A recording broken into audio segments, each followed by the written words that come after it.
TG Plus News edizione di Treviso, buonasera. In apertura del nostro notiziario la cronaca.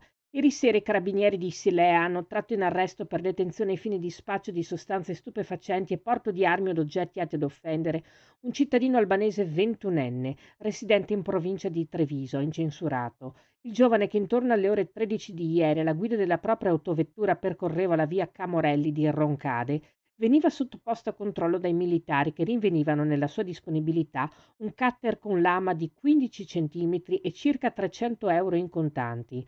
Un controllo più approfondito del veicolo permetteva di rinvenire, occultato sul pianale inferiore, un potente magnete all'interno del quale erano stoccate 13 dosi di cocaina dal peso complessivo di 13 grammi.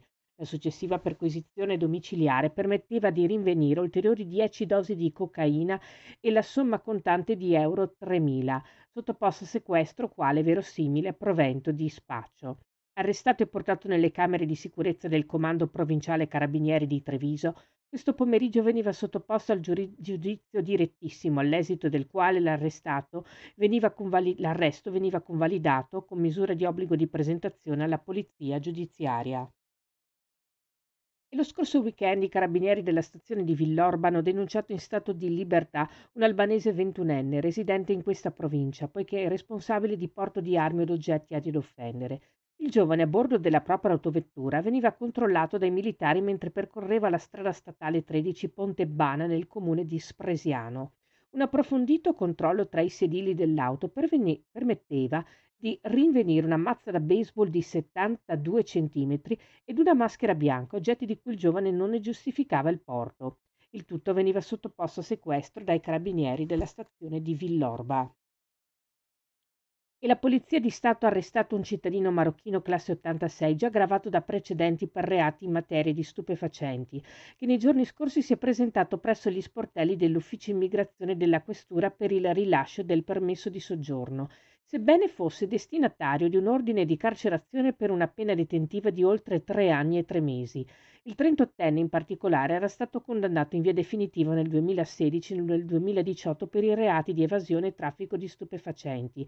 Il suo carico pendevano l'ordine di carcerazione emesso dalla Procura Generale presso la Corte d'Appello di Trieste ed un mandato d'arresto europeo. Posto agli arresti domiciliari presso l'abitazione della sorella, in provincia di Treviso, l'uomo si era allontanato da casa facendo perdere per molti anni le proprie tracce, motivo per cui si era aggiunta anche la condanna per evasione. L'uomo è stato portato nella casa circondariale di Treviso.